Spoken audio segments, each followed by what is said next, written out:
Hey, Hawkeye fans, Chad Leistikow of the Des Moines Register, along with Tyler Tachman of the Des Moines Register.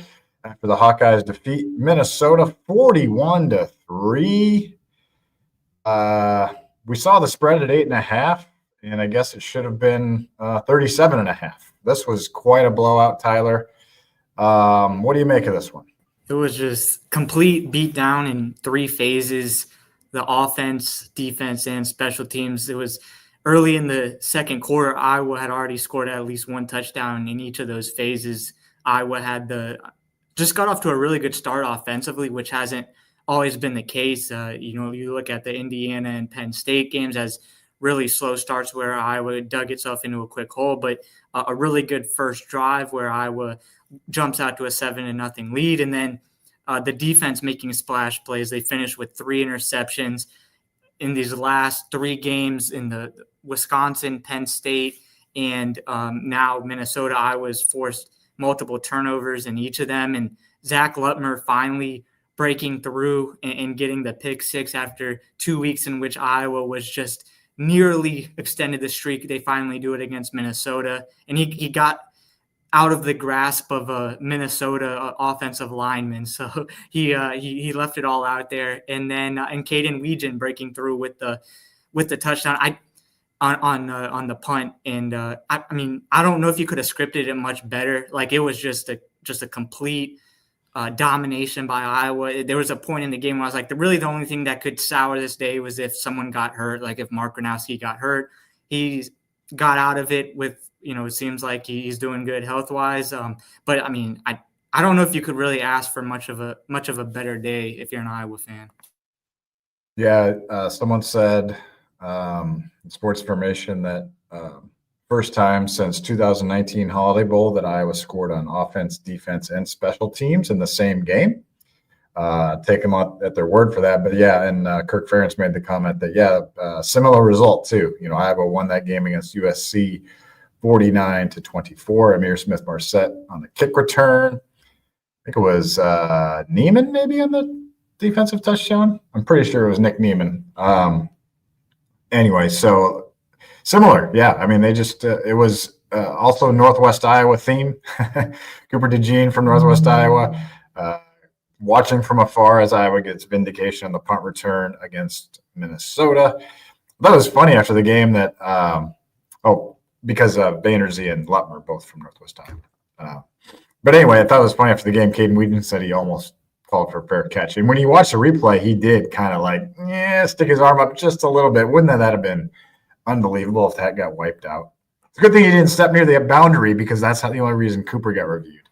Yeah, no, I mean, that was – if Iowa fans could have traded one to be called and one not to be called, I think this is the one that you would have rather have been called, because Iowa was already winning by so much. But just thinking about like where Iowa's come, so now they're going into their second bye week of the season, where we were at going into the first bye week. It was just a really gutting loss to Indiana.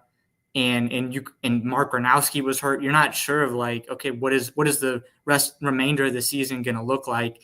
And these 3 weeks have Iowa's season is taking a drastic turn for the better. And 2 of the games were just absolute blowouts in 2 trophy games, starting with this Wisconsin and then finishing with Minnesota. And then you have Penn State, a really tightly contested game, kind of squeezed in the middle. But Minnesota entered this game with the exact same record as Iowa, both overall and in the Big Ten. And if you watch that game, you would not have known that, because these teams look worlds different from each other. And like, dare I say at this point, like, Iowa is a good football team, and Iowa is a dangerous football team. And Oregon's going to be coming in here in 2 weeks in a game that the fans are going to be ready for, to say the least. Like, but Iowa's season still has juice in it, and this team is grown beyond, I think, what I expected it to be coming out of that Indiana game. Yeah, we can talk. Let's talk about the Oregon game like just a little bit at the end here of this pod. But certainly, if Indiana felt big, if Penn State felt big, if this one felt big, that one's going to feel like it's on steroids compared to these games. It's going to feel because Oregon has a bye after they beat Wisconsin tonight. I mean, I'm assuming they're beating Wisconsin. I don't know the score, but that'll be wow, what a big game that'll be. 6-2, you're right. I mean, that's a great point you make. The feeling going into a bye is much different than it was last time. First of all, I think you start though with Mark Gronowski. I mean, let's give him a lot of credit for bouncing back from that knee injury. Kirk Ferentz basically said, once the bye, during this bye, he feels like he should be, back to full strength at that point. Man, that's just huge. I mean, going into that bye week, it was like this season could be going down the tubes. It might be Hank Brown time. I mean, everything has changed drastically. And I did think, as you said, starting with that opening drive it was a complete drive. You got Gronowski running. You got Gronowski hitting a third down conversion. You got a big run by Kamari Moulton. I think that was the longest run of the game for Iowa. Pretty sure. Yeah, 21 yards. And then, of course, you get the Gronowski rush TD. And that's why Kirk Ferentz takes the ball, everyone. That's why he takes the football, wins the toss. They did set the tone. You got to – if they can score a touchdown on that first drive, it does set the tone for the game, and it certainly did in this one for sure. It just felt like the game was over already at that point. And the passing game showed some signs of growth, and Mark Gronowski throwing his first touchdown pass since the UMass game, and that was a really good ball to Reese Vanderzee on both ends of things. So the pass to Vanderzee, and then the catch, his first touchdown on the season, and that was over John Nestor, former Hawkeye. Iowa went at him pretty aggressively through the air. He came off late in the game with the injury, so hope that he is doing okay physically. But the passing game, it looked like it had some more rhythm to it, and Mark Gronowski looked pretty comfortable back there. No interceptions, so it was a step forward. I felt like Iowa kind of, because of the way the game was going, they didn't really have to be super aggressive offensively as the game went on, just because of the margin, and they didn't really have to push things in the second half. So you think that they maybe could have scored more if they opened it up. But then you get to see Jeremy Hecklinski in there a little bit. He scores his first touchdown of his college career. So that was one phase of it. I thought the running game was pretty good. Maybe the biggest concern coming out of it was Bo Stevens going down. Kirk Ferentz didn't make it seem like it was a major thing. It wasn't a major thing, but it's good that now he'll have the bye week to rest up a little bit. And offensively, that was just one part of what was just a really strong performance all around. Yeah, something that always comes up, you're going to probably hear the next few weeks, Iowa's total offense, just still really isn't there. They gained only 274 yards, but Minnesota was 133. And Kirk Ferentz even said after the game, he kind of indicated, yeah, we're a good running team. We just sort of, he didn't say we took our foot off the gas, but they did. They took their foot off the gas in the run game. But what I was going to say was, you look at total yards, and in this case, it's such a misleading stat because you have 80 yards in Caden Weech punt returns. And those are all yards. Because it's a punt that gets, you would have had to make a first down otherwise. 80 yards of punt returns. Also had 60 yards on interception returns. And that's stuff Iowa completely coaches. It completely builds its program around. They get the 3 interceptions. Zach Lutmer, with, as you mentioned, their 34-yard run back. Cam Buffington had a 26-yard run back. So you throw that together, that's 140 yards of return yardage in the game. Those are scrimmage yards that you're advancing down the field. And so, you're probably just you're going to keep every arrow that opposing fan bases or whatever keep throwing at the Hawkeyes. Oh, Gronowski can't throw touchdown passes. Oh, your opponents don't have conference wins. Well, all that's taken care of this week. And next is going to be the total offense. Well, they can't even gain 300 yards. That's misleading because Iowa owned this game in all 3 phases, offense, defense, special teams. And I do think we didn't ask for, I guess, any defensive linemen. You only get 6 players, so you kind of have to pick and choose. But Hawkeyes did have 4 sacks in this game, Tyler. 2 of them by Aaron Graves, 1 by Max Llewellyn, 1 by Ethan Hurkett. So that starting defensive line picks up 4 sacks against the Gophers. I feel like that was probably a little underrated step forward as well, as we talk about offense, defense, special teams. Iowa made Drake Lindsey look just totally out of sorts. And Zach Lutmer said so on the pick, on the play that Minnesota ran, he said that they actually watched film of that play on Friday. They talked about how they were going to defend it if Minnesota ran it again, and then they ran it, and Lutmer has the pick 6. So credit to Iowa's preparation, its coaching staff for being ready for that. And yeah, but I mean, Iowa made Lindsey, who has been pretty good this season. I thought he looked worse than Ethan Grunkemeyer, who was making his first career start for Penn State last week. And I mean, the defense, they didn't get the shutout with Minnesota, comes through with the field goal late in the game, but it feels airtight. And TJ Hall gets an interception. He just continues what has been a really good season. Xavier Wampa seems to have built off of that performance against Penn State, where he was named a Big Ten Defensive Player of the Week.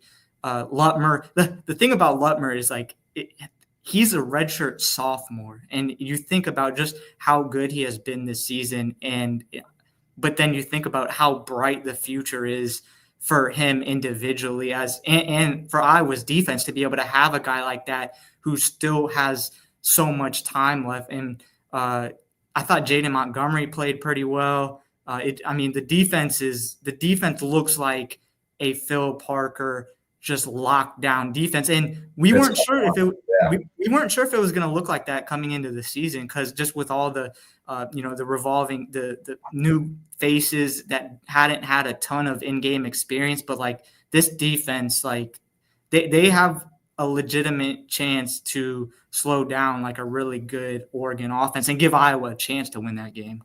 Yeah, and ever since the first 3 drives of that Rutgers game, I would say the defense has been lights out. I mean, even Indiana game, pretty much start to finish. Obviously, give up the 1 touchdown on the risk. I mean, he took a blitz and it didn't work out. And then Penn State, you're going to see 24 points, but one was on a blocked field goal, the other was on an incredibly short field. So really, 1 true touchdown drive in that game. So, yeah, lights out. Shutout against Wisconsin. 3 points here. The only reason Fleck got 3 points is because he called timeout at the end of the third quarter to kick a field goal to cut it to 34-3. Well, it was Iowa self-inflicted wounds because they had the penalties that set that up anyway. Yeah, those are back. Or Merriweather, it's the second time he's had kind of a little bit of a foolish penalty this year. Iowa got lucky that Corn Entringer didn't get to flag for targeting. Would have had to miss the first half of the Oregon game. And by the way, Oregon only leading Wisconsin 7-0 at half. Dargan tells me, and I'm looking at the stats now, and that's in Oregon. So, I guess it gets to the point here, Tyler, as we talk about what's possible for this Iowa team is you just see a team that is building. Now and I heard all the right things after this game from all these guys, and I believe that they're wired there, especially led by Gronowski. TJ Hall was tremendous on this topic.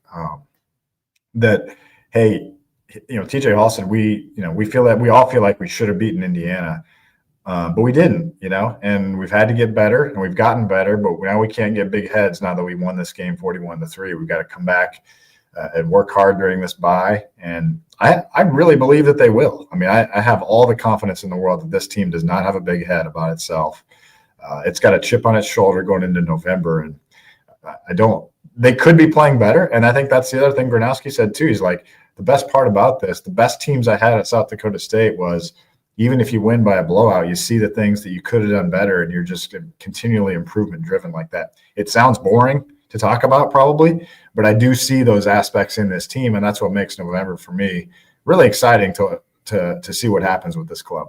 Yeah, and part of it too, I feel like, is just this team seems very mentally strong, and I think that it was a great representation these last 3 games of how mentally strong they are and their ability to persevere, because coming off that Indiana loss, that's a loss that could have derailed the season. I mean, and one that could have potentially, if Mark Gronowski hadn't worked as hard as he did to get back, where, maybe he misses more time.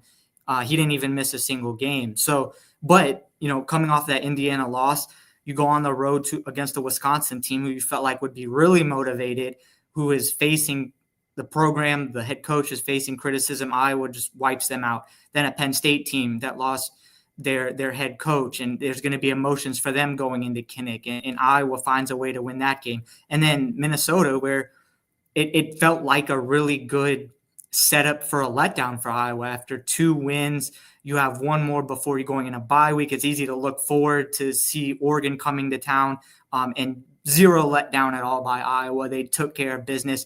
Really similar. I mean, it felt similar to the Wisconsin game in the sense that just early on, you're like, this game is over. It just looked like 2 teams that really shouldn't even belong on the same field together. And so that's part of, I think I want to say that's how this team has continued to get better and evolve, is that they didn't let the Iowa State game define them. They didn't let the Indiana game define them. Now, the fact of the matter is that Iowa does not have much of a margin for error anymore, because they had those 2 losses. And if they want to make a run at things, they basically have to be perfect the rest of the way. If they were able to beat Iowa State or Indiana, then they have a little bit of more margin, room for error the rest of the season. But they basically have to be perfect the rest of the way if they want to try to make something out of the season.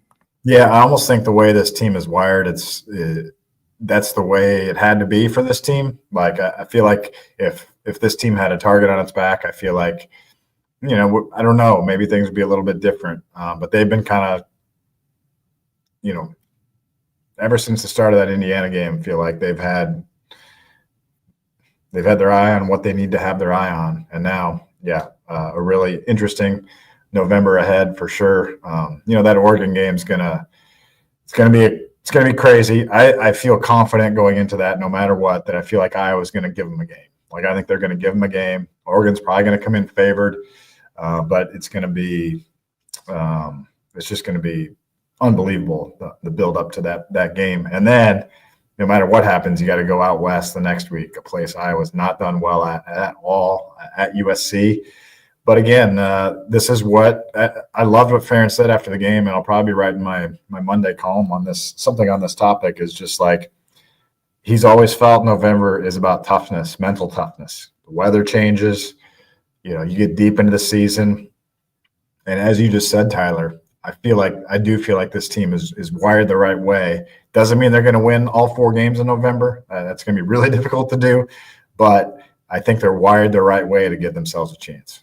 I didn't think they were going to win these 3 games in between the first and second bye week, and they did so in 2 of the 3 was very, very easily, and the other one they worked for. I want to take a step back just about Iowa's offense as a whole. It wasn't their best day, but the 2023 game at Kinnick Stadium, the controversial invalid fair catch signal, that's going to be the thing that really sticks in people's minds, but it might be easy to forget a little bit that was kind of the final straw for Brian Ferentz at Iowa, because it was after that game that Iowa came out and said that he would no longer be Iowa's offensive coordinator after the season. And you just think back to from there to now, Iowa's offense is just in a much better place. It's not perfect. There's still plenty of room for the passing game to grow.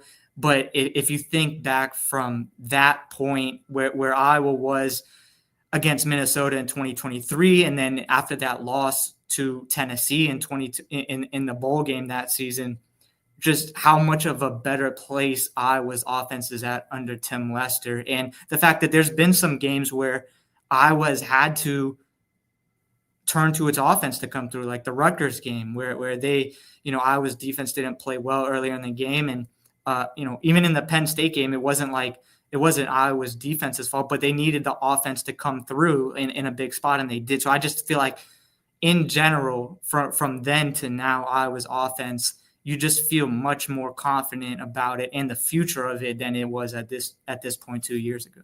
Yeah, it's a great point about Brian Ferentz. I mean, it was 2 years ago, and I know you're writing a story on that, so I won't spoil it anymore. You guys got to read Tyler's story to get all the in-depth stuff there. But let's talk about 3-word headlines here quick. I forgot to send them out after the game, but you guys have rallied very quickly in the last 20 minutes. Got a lot of submissions already. I like Tim Clunder starts with Ferentz owns Fleck. It is now 8-1. Kirk, well, actually, as Minnesota's coach, he beat him as Western Michigan's coach too. So I guess 9-1. But yeah, 8-1 since PJ became Minnesota's head coach in 2017. And you guys know the one loss. It has a little asterisk by it for Iowa fans. Andrew Downs, my friend, over at Iowa Everywhere at KXNO, formerly of KXNO. As Chris Hassley said, he said, blackout, blowout, pig out. All one word each. Stephanie Stickcox, Hawks exterminates Gophers. I like that one. How about the real Travis 75? Complimentary football wins. Was this the best complimentary football of the season? Probably. Yeah, I think. Well, maybe Wisconsin. Well, there was no special teams touchdown against Wisconsin, so probably. Hey, how about Drew Stevens? It's a small thing, but he drills both field goals coming back this week, and resilient again. He's usually good for 2 field goals a game, and he made them both. One was 46. Yeah, and Weegan, so this was his 3rd return touchdown of the season, and with it, in his career, he has 5 return touchdowns, and combined between kickoff and punt return, he is now tied with Tim Dwight for the program record. So if he gets one more the remainder of the season on either punt or kickoff, he will be Iowa's all-time leader. That's stunning. Tim Dwight was a legend, is a legend, and Dirk Heiler had a 3-word headline, Weegan matches Dwight. As Kirk Ferentz said, that is legendary status considering Drew Stevens passed Nate Kading last week and now another special teams record. Drew Ingram, tow the boat. I like that. What did you think of the row the boat celebration in the end zone there? I thought it was good. He was ready for that. Yeah, he was ready to score in his mind. I thought that was good. And it's just like I can't even believe teams kick to him anymore. Like it makes zero sense to me. And I realize it's not the easiest thing to just like kick away and have it impossible for someone to return. But it's just like every time he gets his hands on the ball, there's the potential for him to score a touchdown. So it's just like, it just baffles me how teams continue to give him opportunities. Well, also credit to LeVar Woods too, because they block those things really well. One of the funnier quotes in post game was Caden Wheaton was like, I was like, he's like going to the end zone. He's like, who the hell's 32 and making this pancake block? And there's no 32 on the Iowa roster. Didn't know it myself until we asked, but that happened to be KJ Parker. Yeah, KJ Parker had to switch because Xavier Wampa also plays special teams and also wears number 1, as does KJ Parker. Let's go. Hawkeye Mamai says, we love Iowa. Who hates Iowa? We love Iowa. Ross Christensen with a little trash talk. He says, Oregon is toast. Oregon is toast. We'll see. I don't know if I'll go that far just yet, but Jim Henrik agrees. Bring on Oregon, he says. Well, so here's 2 things. One, Oregon barely beat Penn State, and I realized that was on the road in a whiteout, and that was before Penn State totally fell apart. Yeah. So maybe – all right, forget I even said that. But the second thing is Iowa actually played Indiana closer than Oregon did, and both of those games were on the road for Indiana. So if you're looking at, like, common opponent, how they did against one of the best teams in the country, like, it's very close, and Iowa actually played Oregon better than – Iowa played Indiana better than Oregon played Indiana. Yeah. Hey, who knows what this Oregon score is going to be, but how about I think that's impressive. Wisconsin kept it to 7-0, and I just looked at Hunter Simmons' halftime stats. He's 1 for 9 for 12 yards. So who knows how they're doing it, but they're keeping it close. Bassett, hey, you said this. This is a good little quote, and we'll let you go on this, guys. The next game on Iowa's schedule is not in football of the big sports. It is basketball season is here, guys. Yeah. Well, go ahead. I guess the women have an exhibition next week, but what I was referring to is Iowa versus Robert Morris, the official tip-off of the Ben McCollum era. So that'll be on Tuesday, November 4th. And so hoop season getting underway. That'll be lead up to the Oregon game. Ben McCollum era getting underway. So a lot of things going on in Iowa City. A lot going on. I got to get writing. We tried to bring this pod to you guys a little earlier than usual, just to give you guys a little bonus early podcast. So you can get back to whatever you're doing this evening. So thanks for joining us, Tyler Tachman. Thank you for all your awesome work. And Dargan, thanks for producing. Chad Leistikow, Tyler Tachman, we'll talk to you soon.